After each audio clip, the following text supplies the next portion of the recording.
우리 옆 사람에게 한번 축복하며 인사하겠습니다. 이렇게 부활의 축복을 전하면 좋겠습니다. 성도님을 위해서 예수님께서 부활하셨습니다. 시작.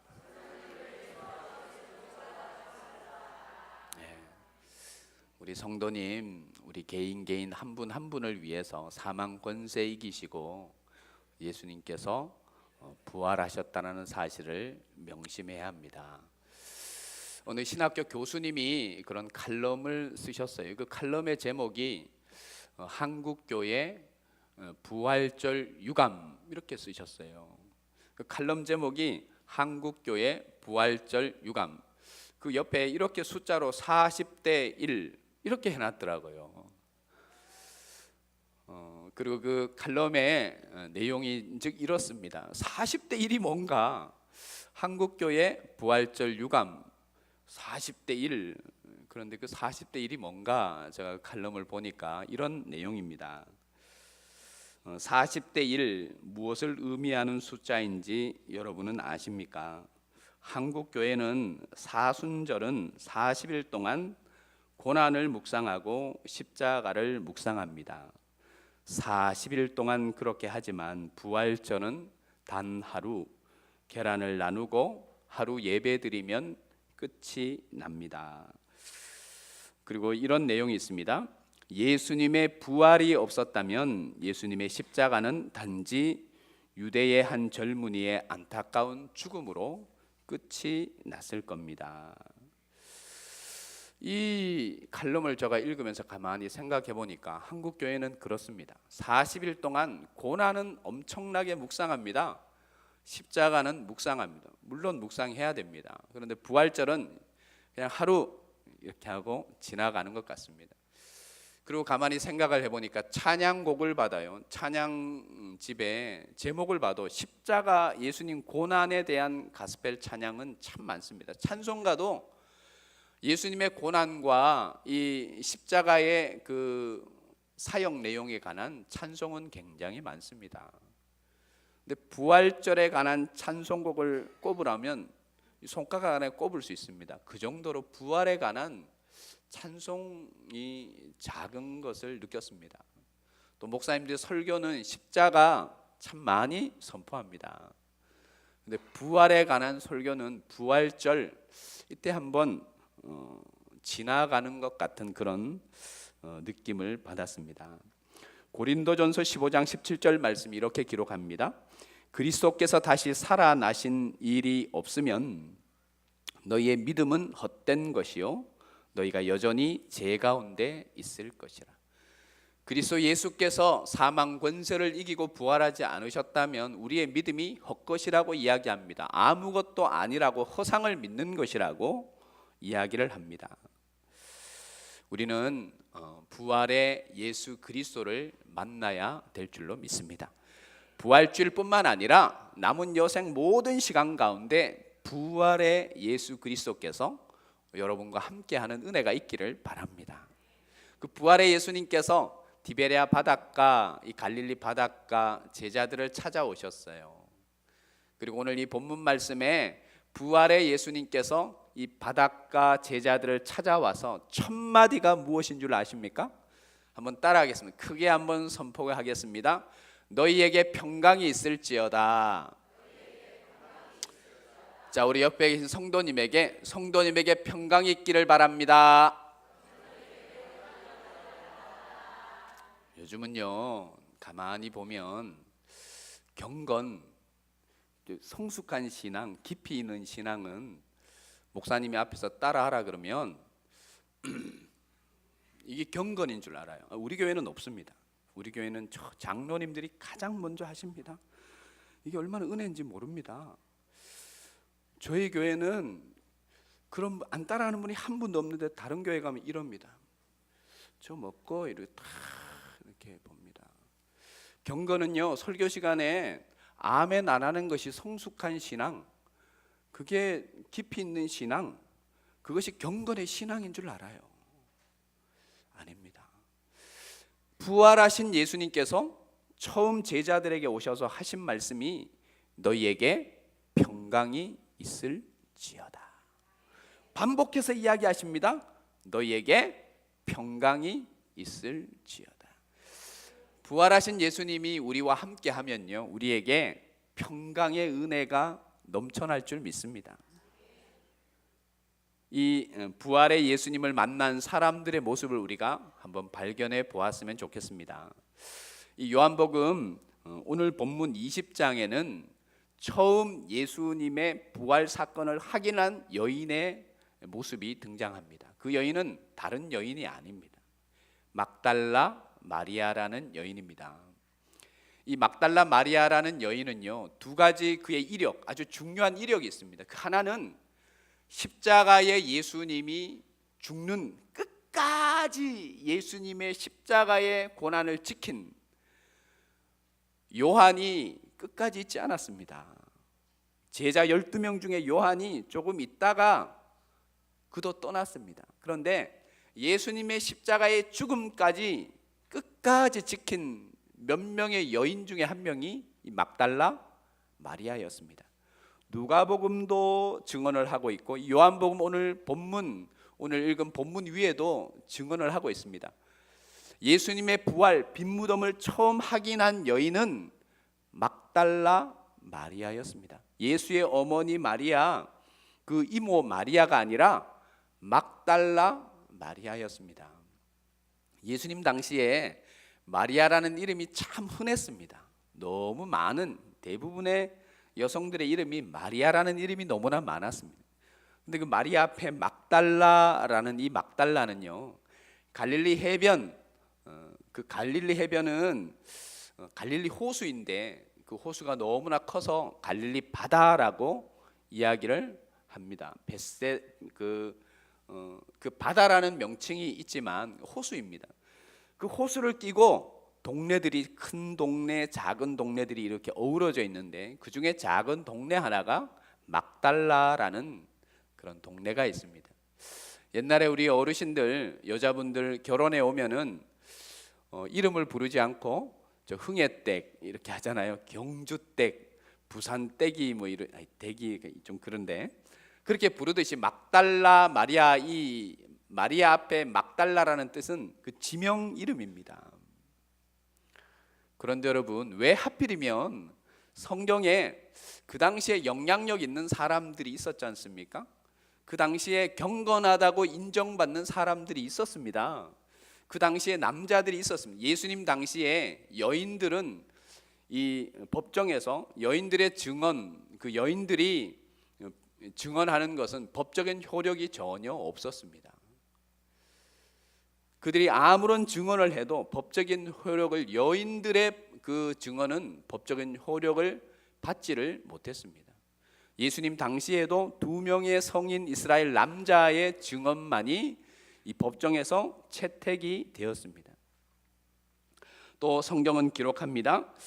마가복음 16장 9절 말씀, 이 막달라 마리아에 대해서 여러 곳에 이 증언이 있는데, 예수께서 안식 후 첫날 이른 아침에 살아나신 후 전에 7 귀신을 쫓아내어 주신 막달라 마리아에게 제일 먼저 보이셨다라고 기록하고 있습니다.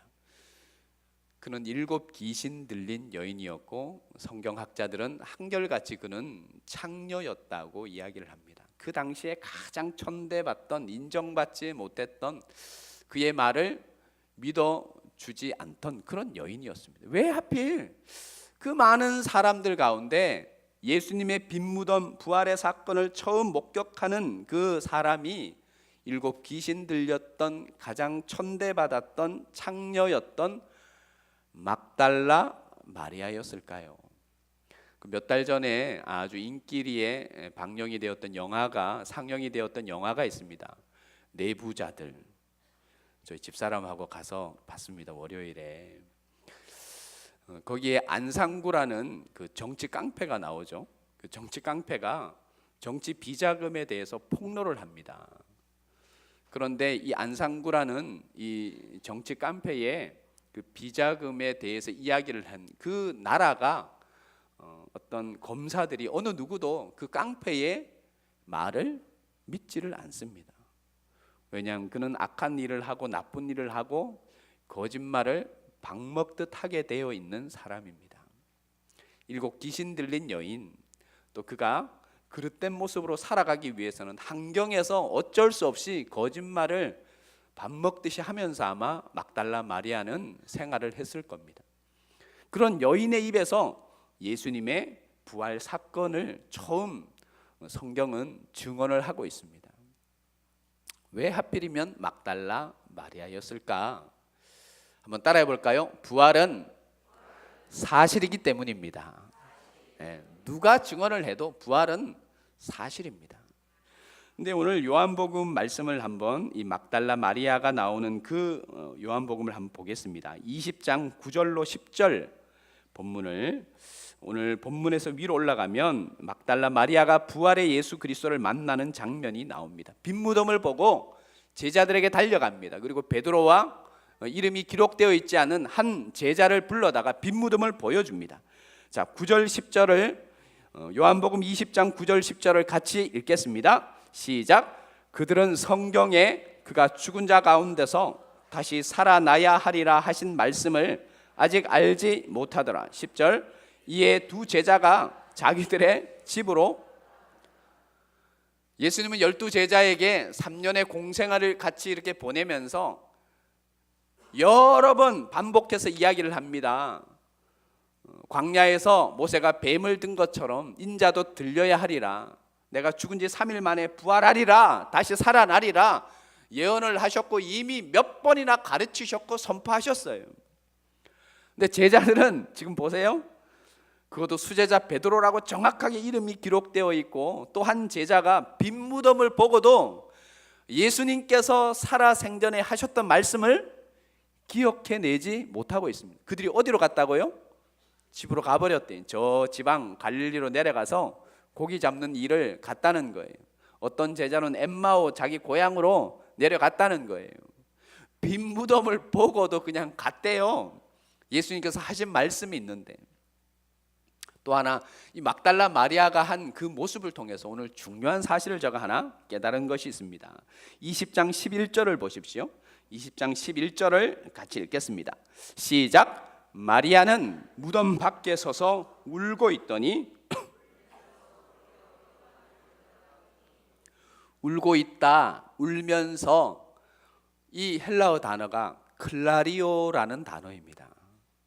그냥 이렇게 운 것이 아니라 이 막달라 마리아는 무덤 앞에서 뭘 했어요?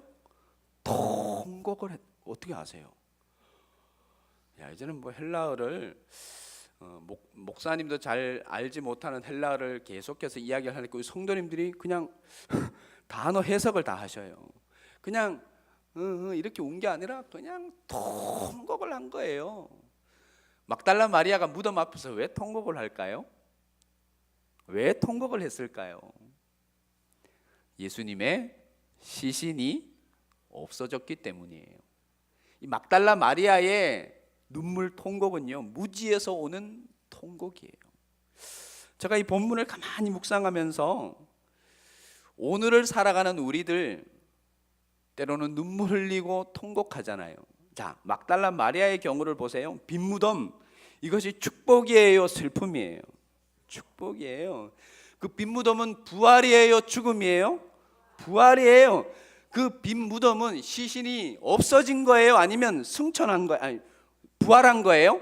부활한 거예요. 그런데 무지에 의해서 믿음이 없어서 막달라 마리아는 울고 있어요. 오늘을 살아가는 신앙의 여정 가운데 가는 우리들 대부분의 어려움 가운데 찾아오는 눈물, 무지에서 오는 눈물일 수 있다는 거예요. 잘못 알고 지금 내가 슬프다, 울어야 된다, 막달라 마리아는 잘 몰랐기 때문에 그가 울고 있잖아요. 우리의 삶 가운데도 하나님은 분명히 우리에게 축복을 주기 위한 그 통로로 잠시의 어려움을 주시는데 우리는 몰라서 울고 있을 그런 모습들이 우리에게는 많이 있다는 거예요. 막달라 마리아는 부활을 정확하게 알지 못하고 그것을 믿지 못했기 때문에 울고 있어요. 부활절 예배를 드리는 여러분, 우리가 가끔씩 삶을 살아가면서 어려움이 찾아오잖아요. 참 힘겨운 일들이 와요. 눈물겨운 일들이 와요. 그러나 그것이 축복이라는 사실을 명심하시기를 바랍니다. 한번 따라합시다. 믿는 자의 눈물은 축복입니다. 다시, 믿는 자의 눈물은 아픔으로 끝나지 않습니다. 믿는 자의 눈물은 하나님의 가려진 축복입니다. 그렇게 믿으시면 아멘. 우리가 몰라서 그래요. 믿음이 없어서 그래요. 우리 삶 가운데 어려움이 찾아와 울면서도 그래야 돼요. 축복이구나. 이렇게. 부활의 예수 그리스도를 만난 또 한 사람이 오늘 본문에 등장합니다. 요한복음 21장에 가면 수제자 베드로가 나옵니다. 수제자 베드로는요, 우리가 잘 알듯이 마태복음 26장 33절에 너가 나를 3번 부인하리라 예수님께서 말씀하셨을 때 마태복음 26장 33절에서 이렇게 말합니다. 모두 주를 버릴지라도 나는 결코 버리지 않습니다.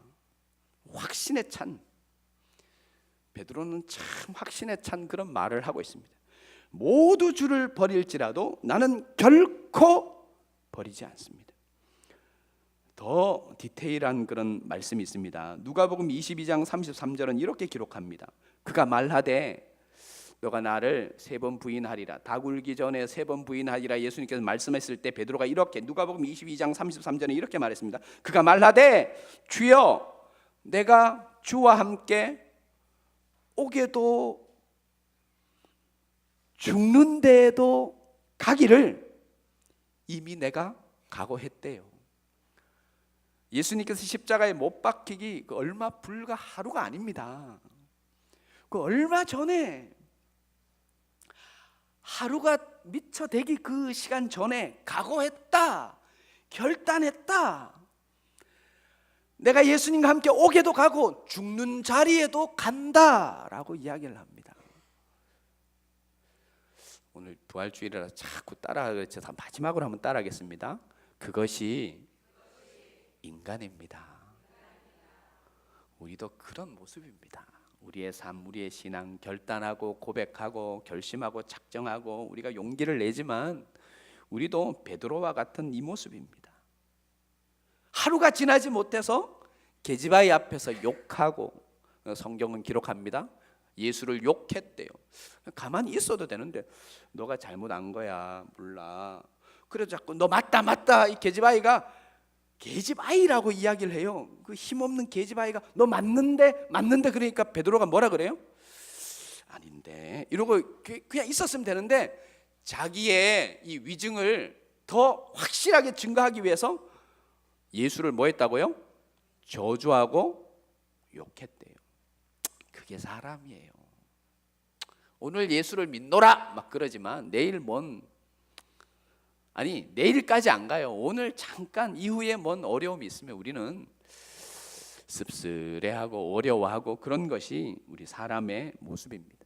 디베랴 바닷가, 이 디베랴 바닷가는요 갈릴리 바닷가와 같은 바다입니다. 근데 성경에는 가끔 디베랴 바닷가라고 기록하는 것은요 갈릴리 바다 호수를 끼고 동네 도시들이 있습니다. 크고 작은 도시들이 있는데 그 중에 가장 큰 도시가 디베랴입니다. 그래서 대표적인 그 마을 도시가 디베랴이기 때문에 갈릴리 바다 혹은 디베랴 바닷가라고 이야기합니다.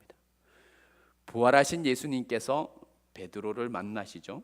그리고 이 베드로에게 요한복음 21장 4절에 보면 아무 때나 베드로에게 찾아오지 않습니다. 베드로와 함께 물고기 잡는 이 베드로를 찾아오실 때 요한복음 21장 4절은 이렇게 기록합니다. 날이 새어 갈 때, 그러니까 날이 밝을 때 새벽에, 그것은 왜 그렇습니까? 베드로가 예수님을 부인한 데가 언제예요? 닭이 울 때. 그걸 상기시켜 주는 거예요. 내가 예수라는, 부활한 예수라는 걸 상기시켜 줍니다. 또 요한복음 21장 6절에는 예수님께서 오셔서 내 오른편에 그물을 던지라 이야기합니다. 갈릴리 바닷가에서 밤새 밤이 맞도록 고기 못 잡은 베드로에게 처음 예수님과 베드로가 만날 때 뭐라고 이야기합니까? 깊은 데로 가서 그물을 던지라 이야기합니다. 그 말에 순종했을 때 이 요한복음 21장은 그물을 들 수가 없었더라 그렇게 돼 있는데, 예수님을 처음 만났던 누가복음 5장의 기록을 보면요, 그물이 찢어질 정도가 되었더라라고 이야기를 합니다. 또 요한복음 21장 9절은요, 숯불이 있는 데서 예수님이 베드로를 가까이서 이렇게 봅니다. 그리고 예수님이 숯불을 이렇게 쬐십니다. 베드로도 와서 숯불을 이렇게 쬐입니다. 베드로가 예수님을 부인하고 욕하고 저주했던 장소, 그 계지바이를 만났던 장소가 어딘 줄 아십니까? 대제사장의 뜰입니다. 거기서 베드로가, 성경은 정확하게 기록하고 있습니다, 불을 쬐고 있었습니다. 그 불을 쬐고 있을 때 계지바이가 베드로에게 물었습니다. 너 예수를 따르던 자가 아니더냐? 근데 그 예수님을 부인하던 베드로의 그 상황을 몇 가지로 계속해서 예수님은 연출을 하셔요. 그리고 예수님은 이 베드로를 부르실 때, 이게 참 중요한데, 그의 이름이 뭐예요? 다시는 너의 이름을 게바라 하지 말고 베드로라 하라라고 그렇게 분명히 이야기를 했습니다. 시몬이라 하지 말고 너는 이제 이름을 베드로라, 그 이름을 게바라, 다른 뜻으로는 게바라, 그렇게 하라 그랬습니다. 근데 예수님이 이 디베랴 바닷가에 부활하신 예수님이 베드로를 만나러 오셔서 뭐라고 이야기하는 줄 아십니까? 요한의 아들 시몬아 그러십니다. 요한의 아들 시몬, 이게 언제 예수님이 베드로를 부른 건 줄 아십니까? 누가복음 5장에 예수님을 처음 만날 때 그가 가득히 물고기를 잡았을 때 나는 죄인입니다 떠나소서 할 때 요한의 아들 시몬아 그랬습니다. 왜 처음 예수님을 만날 때 그 이름을 불러주십니까? 또 다른 기회를 하나님께서 그에게 허락해 주시기 때문입니다. 이것도 신학적인 용어인데, 이게 그 라틴어로 이 용어가 너무 길어서, 하나님은 다시 기회를 주시는 하나님이십니다. God of second chance, 영어로는 그렇게 되어 있는데 이 라틴어로는 너무 길어서 내가 외우지를 못했습니다. 하나님은 또 다른 기회를 주십니다. 우리가 죄를 짓고 범죄하고 그래도 하나님은 또 다른 기회를 주셔요. 믿음의 조상 아브라함이 자기 아내를 누이라고 거짓말을 2번이나 했을 때에도 하나님은 또 다른 기회를 주셨어요. 형 에서를 속였던 야곱에게도 또 다른 기회를 주셨고, 이 애굽 사람을 죽인 살인한 모세에게도 또 다른 기회를 주셨어요. 불순종한 요나에게도 또 다른 기회를 주셨고, 자기 신하의 아내와 간음한 다윗에게도 또 다른 기회를 주셨어요. 부활의 예수님은 우리에게 또 다른 기회를 주셔요. 그 부활의 예수님을 만날 때 우리가 승리의 삶을 하나님 앞에서 살아갈 수 있을 줄로 믿습니다. 우리나라가 부활의 예수 그리스도를 만났습니다. 언더우드와 아펜셀러. 지금부터 정확하게 127년 전에 언더우드와 아펜셀러가 제물포항에 언제 오신 줄 아십니까? 이게 기독교 교회 역사학자들이 맞추려고 꾸며낸 이야기가 아닙니다. 부활절 아침 새벽에 제물포항에 이 언더우드와 아펜셀러 두 목사님, 감리교 목사님과 우리 장로교 목사님이 제물포항의 부활의 아침에 이 땅에 오셨습니다. 서구 사회에 민주주의가 정착을 하려면 200년은 지나야 된다는 거예요. 우리나라 보십시오. 민주주의 몇 년이 안 되어서 정착이 되어 가고 있습니다. 부활의 예수 그리스도께서 이 땅에 오셨을 때 놀라운 은혜가 있었습니다. 부활의 예수 그리스도를 만났을 때 잘못된 길로 가고 있던 사도 바울이 옳은 길로 오는 역사가 있었습니다. 지난주에 우리 이상민 집사님이 간증을 했죠. 오후 예배 시간에. 저는 해방 이후에 그렇게 은혜로운 간증 처음 들어봅니다. 그 해방 이후에 그렇게 은혜로운 간증을 처음 들어봤는데, 이번 주간에 제가 또 유튜브를 이렇게 보니까 해방 이후에 그렇게 은혜로운 간증이었는데, 오늘 제가 영상을 준비했습니다. 건국 이후에 이 부활신앙, 이분이 그런 분이었습니다. 춘천의 어느 감리교회에 다니는 성도님인데, 그전에는 자기가 가장 아주 비판적이고 원망 불평이 아주 입에서 그냥 달고 있었고, 자기 인생 한탄하던 그런 할머니였습니다. 근데 제가 이 간증을 이렇게 보면서 이렇게 부활 신앙에 젖어서 저렇게 기쁘게 간증을 하는 모습은 제가 처음 보는 것 같습니다. 불을 다 꺼주시고 목소리가 중요하니까 방송질 잘 잡아서 얼마 되지 않습니다. 우리 간증을 보겠습니다. 여러분, 저 할머니 표정 보이십니까? 그 교회 나가자, 가차원 교회 나가라고 이야기를 했는데, 그 왜 전도가 되고 왜 저 할머니를 따라와서 전도가 되냐 하면, 그 전에 저런 할머니가 아니었다는 거예요. 이렇게 심술보가 있고 막 화내고 원망하고 그러던 할머니가 교회를 나와서 내가 그리스도와 함께 십자가에 못 박혔나니 이는 이제 내가 산 것이 아니요 내 안에 누가 산다고요? 그 부활의 예수 그리스도를 만난 거예요. 얼굴이 저렇게 확 바뀌었대요. 이제 간증이 계속 저게 그 1시간 가까이 되는데, 자기도 뭐 얼굴이 확 펴대. 이 속에 있던 근심 걱정이 완전히 사라지고 얼굴이 확 피어서 그 얼굴 보고 기뻐하고 그런다잖아요. 시장에서 하하하하 그런다고. 그거 보고 부활의 소망 되시는 예수 그리스도를 그가 만났을 때 그 모습 보고 사람들이 교회를 나오게 되었다고. 저를 한번 따라하겠습니다. 평강이 있을지어다. 다시 한번 평강이 있을지어다. 기도하겠습니다. 하나님 아버지, 부활의 예배를 주님 앞에 올려드립니다. 부활의 예수 그리스도를 만난 사람, 예수님께서 부활하신 예수님께서 평강이 있을지어다 외친 것처럼 오늘 우리에게도 하나님께서 선포하여 주시고 부활의 예수님께서 선포하여 주신 줄 믿습니다. 평강이 있을지어다. 아멘으로 받는 저희들 되게 하여 주옵소서. 주님의 평강이 우리와 우리 가정과 우리의 삶 가운데 충만하여 부활의 예수님과 동행하는 거룩한 삶을 살아가게 하여 주옵소서. 예수님의 이름으로 기도드립니다. 아멘.